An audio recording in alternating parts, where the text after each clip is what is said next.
We're in the Secretary of War suite at the White House complex with the Chief of Staff for the President of the United States, Mark Meadows. It's great to be with you, Tony, and all the value voters that have tuned in tonight, and hopefully we'll be able to share a little bit behind the scenes. I'd like to do that. Speaking of values voters, this is the 15th annual gathering going all the way back to 2005, and you were in some of those early value voter meetings. Yeah, Debbie and I actually had attended when, like many of the people that are tuned in tonight, literally are activists wanting to make sure that their values are heard in Washington, D.C. And for us, it was more about making sure that we weren't silent. And so 15 years, it seems like just yesterday, but there's probably no more impactful gathering of conservative Christian values that we get to hear, whether it's in the administration or on Capitol Hill, than the Values Voters Summit that happens each and every year. You get a lot of energy, a lot of headlines, and a lot of press. And I remember having a conversation with you after one of those gatherings, I don't remember which one, and you were just sensing that maybe the Lord was leading you to move more directly into the arena, and it wasn't long after that you were elected to Congress. Well, it felt a calling to run for Congress. As you know, it was not the thing that I ever had on my bucket list. Never wanted to be a member of Congress, but felt a call to serve our country and our fellow man. And the next thing you know, the people of Western North Carolina had elected me as a member of Congress. We started the Freedom Caucus, a number of things. Never thought I'd be, with cameras and lights and microphones, in whether it's in this building or in my home or anywhere else. And now it's pretty much something that you have to get used to, because I'm a fairly shy individual, and so I never I thought I'd be on TV, and now that I am, it's one of those things that you just want to make sure you don't mess up. Well, you were very successful in business. We got to know you. Yeah, you came up to North Carolina, stayed in your home, and we've done things together. But Paul Weyrich, who was kind of a mentor to me when I came, he's an old hand for those that the late Paul Weyrich, those that were very familiar with politics would know him. But he used to say something. He used to say that personnel is policy. And when we're talking about the values voters. You're a values voter. And if you look around the President Donald Trump, you look at his cabinet, this president has surrounded himself by true conservatives. Well, he has, and I think for him, it's all about the forgotten man and woman. He wanted to make sure that the values that are evident every day on Main Street, not just in our places of business or schools, but in churches and houses of worship across the country, that those values were brought to Washington, D.C. Most of Washington, D.C. wants their values to be put out across the country, whether it's in Florida to Maine or from New York to California or in between. They want to take the DC values and put it that way. And this president was right in saying that he wanted their values to be represented in his administration. And he's been very purposeful in doing that, with a great degree of success, but also a great degree of criticism. And hopefully we'll see in a second term how he's able to accomplish even that much more.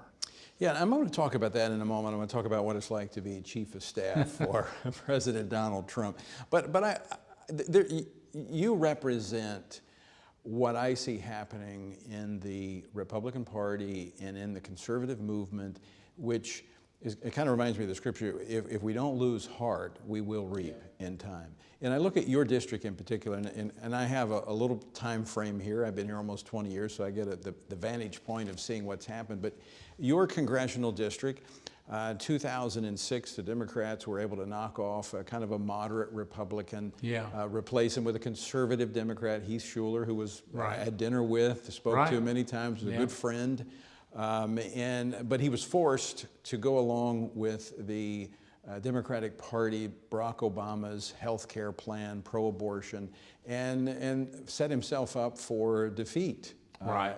You defeated him. Right. So we had a seat that went from a moderate Republican to a moderate conservative Democrat to the chairman of the Freedom Caucus. That's actually been happening across the country. And for those conservatives out there that are discouraged by what they see happening in the streets or the rhetoric that they see in the media or this cancel culture, the reason I think that's happening, and correct me if I'm wrong, is that we're actually prevailing by our steady commitment to these core values and principles. Well, it's a commitment to the principles. It's also being willing to be the same person in Washington, D.C. that you might have campaigned on back home. For me, it was in North Carolina or across the country. But it's also those values that resonate the most. And you mentioned my district, which actually went from a swing district back and forth to one that was elected a very conservative member of Congress. But it also has another message, is that you need to speak up for your values. And if the people watching tonight, if they're willing to speak up for the values, what happens is there's a lot of people that are not willing to speak up, but if their neighbor speaks up, or if their friend speaks up, or somebody they go to church with speaks up, all of a sudden they say, I'm not alone. And what we saw was my old district, actually the registration changed by almost 17% in 4 terms that I was there to become more conservative. And it was not necessarily with people moving in. In fact, the people that were moving in were probably more liberal than the people that already lived there.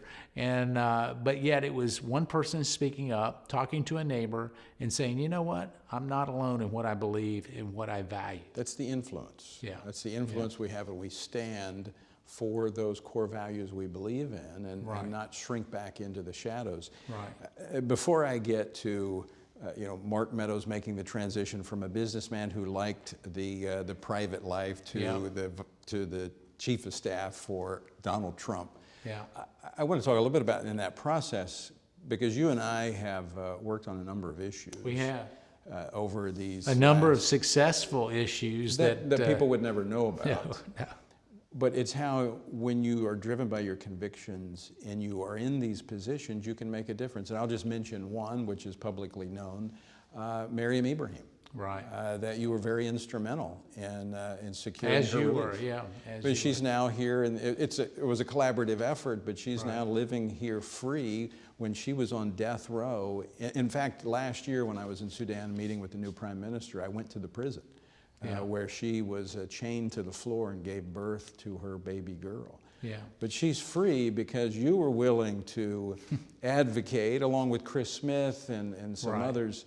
But that's a very tangible example of how we can make a difference when we enter an arena that is often difficult, challenging, and uninviting. Well, it is uninviting, but that particular story was one that you played a key role, as most of America should know, but they don't know. And you played a key role. You and I had a number of late night and early morning conversations. I know I said, well, who am I? I was a new congressman at that particular point, and yet we were able to interact in a real way for freedom, for someone who was sentenced to death because of her Christian faith and her boldness to not deny that. But it makes a difference, and if people ask me, well, what are some of your greatest accomplishments? They're the stories of people like Miriam Ibrahim that most people don't know, and they're the wonderful victories that you get to just hopefully sit back someday on a rocker on a front porch and tell your grandkids about, that you had a small part in, and just watch God work. So it's been great. Another example, of course, the president led the way on this one, but Andrew Brunson was another one that you, of course, he's from North Carolina. And Western North Carolina, And you weighed in on that, helping guide the administration on that issue as well. And so it's just, and again, there's a reason to step in here, not just for the things that you read about in the papers or see in the headlines, but the things that happen each and every day that men and women of deep conviction that are here do that go unseen? Well, I think that's the message for those that are tuned in to this summit, which we're having to have in a very unconventional way instead of an auditorium filled with people. They're hopefully tuned in online this evening. But as we look at that, my message to them is very simple: is if they will stay engaged, if they will remain true to their convictions, and no matter how small their contribution may or may not be, look for it to blossom and bear great fruit. I've been able to witness it, and I have the benefit of being able to look backwards and say, boy, if you're faithful in just that small thing, it's amazing how God can bless it. You know, when you were in that 5-way primary running your first race for Congress, did you ever envision yourself being the chief of staff for the president? No, I never envisioned listen, being chief of staff is the greatest honor that anybody could ever have. There's only been 29 chiefs of staff. People look at this job and this role very, very differently than I ever did. But no, I never expected to even meet the President of the United States, let alone work for him. And it's been a great honor, and one that each and every day you look at what are the priorities, what are the priorities that the president has, and then how do we best make sure those get done? Because this president is a president of action.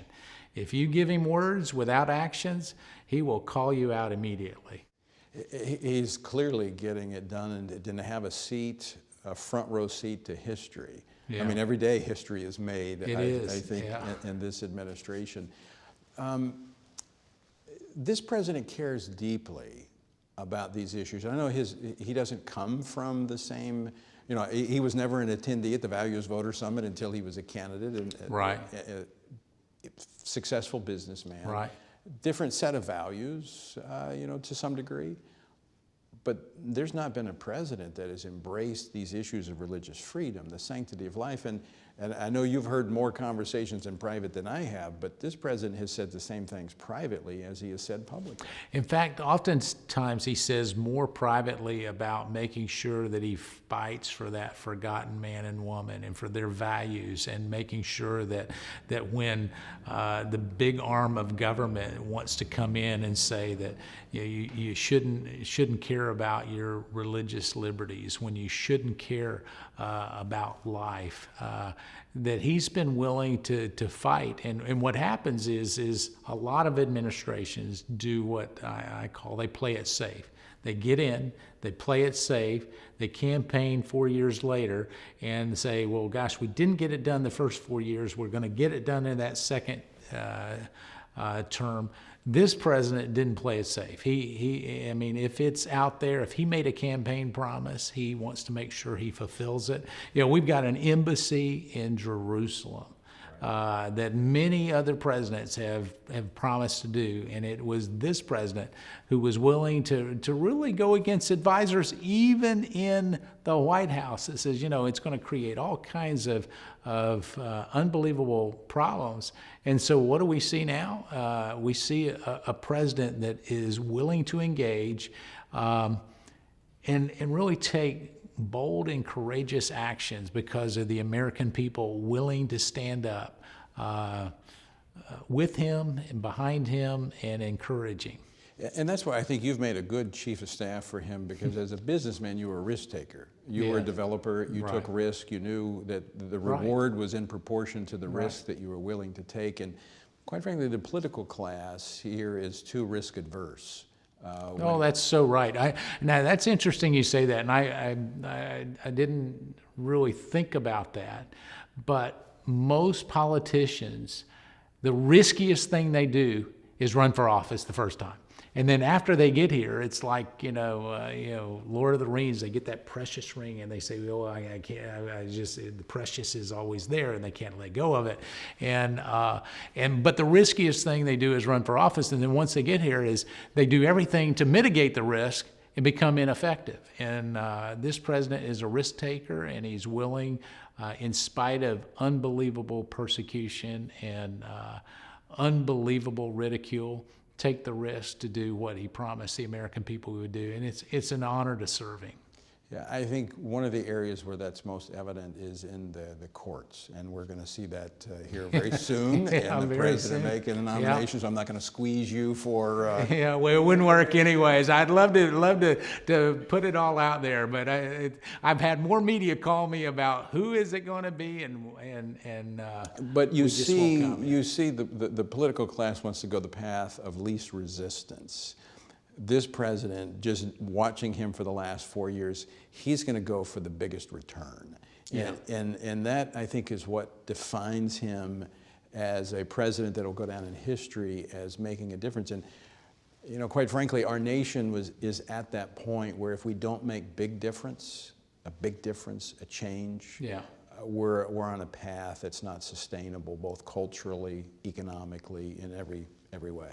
Well, throughout history, it has been those who are willing to make the most significant impact on their current society that have historically meant the most. You know, sometimes people want to be a historical figure, and they say, well, if I do this, I will go down in history. That's not the way great leaders, and it's not the way that this president thinks about it. He wants to, in the moment, make the right decision, do something that truly will make a difference. And because of that, they're historical in nature. And you know, just looking at the things that he's done in the first 4 years, history books will be kind to the accomplishments of this president, where he set in motion things that will forever be remembered. I think you're absolutely right. I got to ask you one final question. Yeah. It's an unorthodox question, but what surprised you most about the president when you became his chief of staff? Any surprises? I think the biggest surprise for me is how hard he works and how much he personally cares. And he may not even like me talking about the personal care that he has. I thought I was the hardest working guy in Washington, D.C., and I can tell you that is not the case. I mean, he works harder. You know, we're on the phone early in the morning, late at night, and then you know, he'll give me 10 to-dos in the afternoon, and then ask me the next morning if I've got them done. Does he sleep? He very rarely sleeps. He's constantly reading.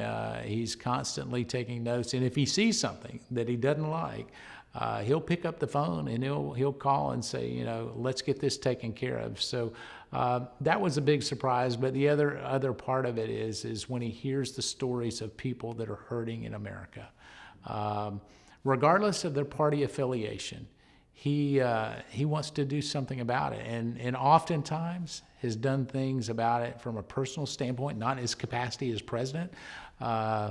You know, if the media could write about the president and the man that I get to see behind the scenes, they would write a very different story, and they'd be touched by the things that I get to see.